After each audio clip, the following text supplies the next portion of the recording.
Soul food isn't just comfort food, it's culture served hot. Born in the brutal kitchens of slavery, built with scraps and seasoned with ingenuity, it became the heartbeat of African American cuisine. Fried chicken, okra, grits, and greens didn't just fill stomachs, they preserved identity. But how did survival food, born of struggle, transform into a national treasure? Let's dig into the story behind every soulful bite. From scraps to soul, the delicious rise of a kitchen revolution. Let's be real, soul food is the ultimate glow-up story. Back in the day, enslaved Africans were given scraps, pig's feet, leftover greens, and cornmeal rations. But instead of defeat, they served up brilliance. They fried, stewed, seasoned, and stirred their way to survival with flavor. These were the original culinary innovators, turning cast-offs into comfort and hardship into heritage. Fried chicken, West African roots, collard greens with smoked meat, Southern survival magic, mac and cheese. That's Thomas Jefferson's French-trained black chef, James Hemings, making history from the shadows. By the time the Great Migration hit, millions of African Americans carried these recipes north. Soul food hit Chicago, Detroit, New York, and boom, it was more than just cooking. It was culture, flavor, home. But here's the twist. All that deliciousness, it came with a health bill. High sodium, sugar, and fat led to diet-related issues that still impact Black communities today. In fact, African Americans have a 40% higher risk of high blood pressure than white Americans. So how do you keep the soul without the struggle? That's where modern twists come in. Air-fried chicken, turkey smoked greens, vegan cornbread. Same soul, less sodium, more life. So what happens when tradition meets transformation? Oh, just wait, it gets even better. The flavors we brought with us. Before okra hit Southern gumbo, before black-eyed peas found their way into New Year's traditions, and before yams were smothered in cinnamon and butter, Africans were already cooking with them. Yep, long before soul food had a name, its ingredients had a passport. Okra, watermelon, black-eyed peas, rice, kola nuts, and yams? All indigenous to Africa. And they didn't just end up in American kitchens by coincidence. They were carried, often literally. Some enslaved Africans braided seeds into their hair before being forced onto slave ships. Others brought them mentally, memorizing how to cultivate and cook these crops in entirely new soil. Once in America, these foods flourished in gardens that enslaved people were often allowed to tend. They became not only survival tools but threads of cultural memory, grown in secret, harvested with pride, and seasoned with stories. West African cooking methods came along too. Slow stewing, deep frying, layered spices, pepper-heavy sauces.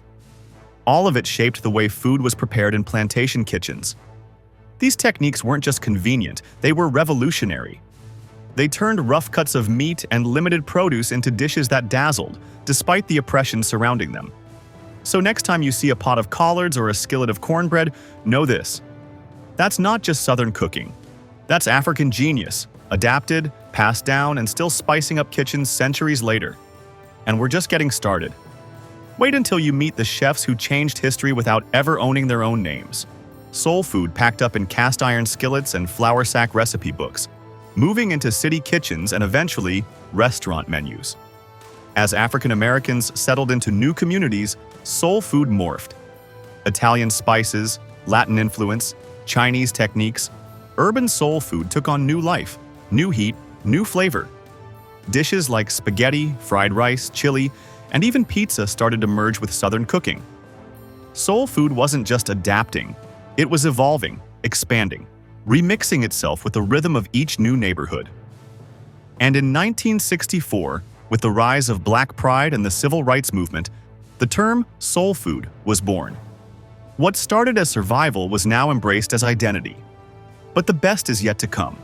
Because soul food was about to do what no one expected, it went from the back kitchens of plantations to the center stage of American cuisine. And yes, we've got receipts, literally, the dishes that tell the story. You can't talk about soul food without talking about the plates. The ones passed around church picnics, piled high at grandma's house, and dished out in diners from Atlanta to Oakland. These iconic meals are more than recipes. They're living history. Gumbo isn't just a stew, it's a West African legacy. The name itself comes from kingombo, the Bantu word for okra. That slimy little green pod wasn't just tossed in, it was brought over from Africa and used to thicken soups for generations. Combine it with French roux and Native American filet powder, and you've got the cultural gumbo of gumbo. Jambalaya? Think of it as Louisiana's remix of West African jollof rice. A one-pot, rice-meat-spice explosion. You'll find nearly identical dishes served in Ghana and Senegal today. Hoppin' John, the New Year's staple, made with black-eyed peas and rice, also traces back to West African rice and legume combinations. It was a symbol of good luck and survival. Fried chicken? West Africans were deep-frying chicken long before it hit the American South. But enslaved cooks elevated it with seasonings, crunchy flour coatings, and cast-iron magic. Collard greens with smoked pork, cornbread in a skillet, sweet potatoes turned into pies. Each of these is a chapter in the story of how enslaved people made masterpieces with what little they had. Even mac and cheese?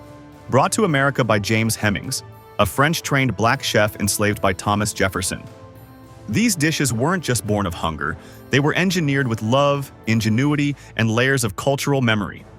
Every bite says, "We made this, and it's ours." But beyond the recipes, what made these meals powerful was how they brought people together. And oh, we're getting to that next. When the flavor fights back, health, hustle, and the soul food remix. Let's be real, soul food slaps, but it can also slap back. Traditional soul food, born from survival and built on affordability, isn't always heart-healthy. Decades of frying in lard, seasoning with salt, and relying on pork for flavor has left a legacy beyond taste. Higher rates of hypertension, diabetes, and heart disease among African Americans. In fact, the CDC reports that Black adults are 60% more likely to be diagnosed with diabetes than white adults. That's not just a stat, it's a wake-up call. But here's where soul food does what it's always done: adapts. Today's cooks are flipping the script, air-frying chicken, seasoning greens with smoked turkey instead of ham hocks, and using olive oil instead of Crisco. Vegan soul food is booming too, with chefs reimagining classics without animal products. Think jackfruit ribs, cashew mac and cheese, and oyster mushroom fried chicken. Even celebrities like Tabitha Brown are making plant-based soul food part of the mainstream conversation. Because preserving flavor doesn't mean sacrificing health, it means honoring the roots in the body.